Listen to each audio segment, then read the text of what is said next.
Hi students, welcome to the video lecture of Modeling and Analysis Lab. So now we'll solve experiment number 13, that is conduction heat transfer.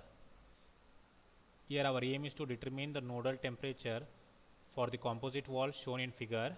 So this is the problem given. Here K1 is the conduction heat transfer coefficient and K2 is also conduction heat transfer coefficient, and T1 and T4 are the temperatures given. So here we need to create node number 1, 2, 3 and 4. Each are, all the nodes are 0.1 meter apart.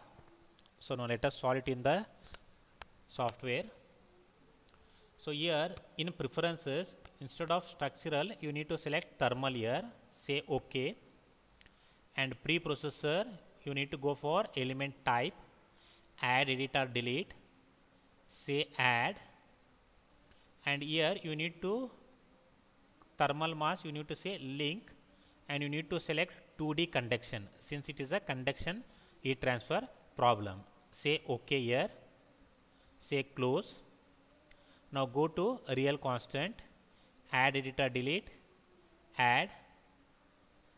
So here for all the problem we need to enter the area here. So area is to be 1 meter only. You need to assume that 1 meter square, unit meter square. Say OK and close this. Now I'll go for material properties, material models. Now instead of structural you will get thermal here, conductivity, isotropic. So you need to enter the what is the conductivity for first element, that is 5 watt per meter degree Celsius. 5, say OK. So how many conduction is given, thermal conduction is given, so much material you need to add. I will go for material, new model.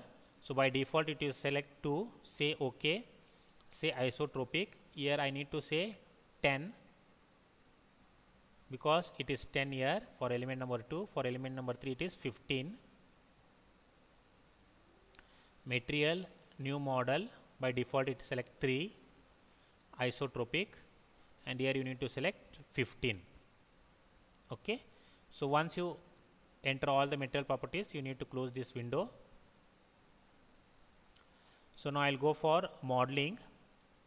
So similar to bar problem and beam problem, here I am going to create a nodes.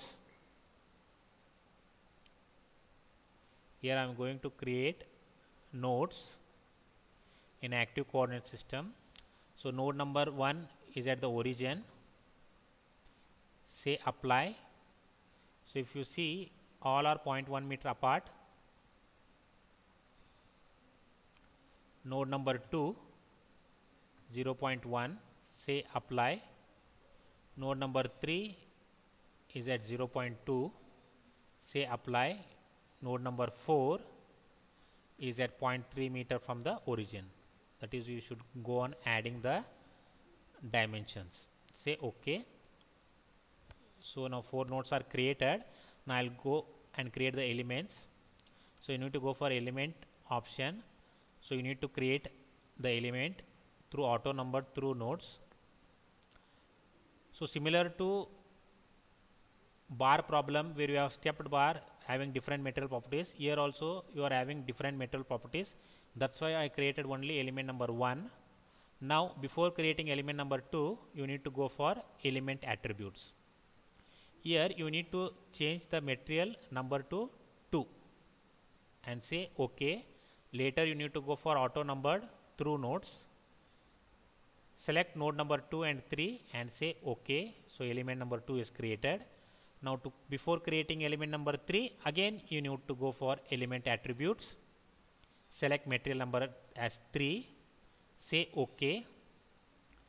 Auto numbered through nodes. Select node number 3 and 4. Say OK. Now all the 3 elements are created. Now I'll go for loads. So apply thermal. Here I need to apply the temperature. If you see at node number 1 temperature is 200, at node number 4 the temperature is 600. So temperature on nodes, node number 1 I have selected, so the temperature I need to give 200, say OK. Again I need to select on nodes, node number 4 is selected, say OK. Temperature it is, so I'll just cross check, it is 600. It is 600, say OK. So all the boundary conditions are also given. Now I'll go for solution. Under that I'll go for solve current load step, say OK. So the solution is done. Now I can view the results. I need to go for general post processor. So here I'll straight away go for list results, nodal solution, degree of freedom solution, nodal temperature. So if you see at node 2 the temperature is 418 and at node 3 temperature is 527. Okay. Hope you understood the procedure. So we'll meet in the next experiment. Thank you.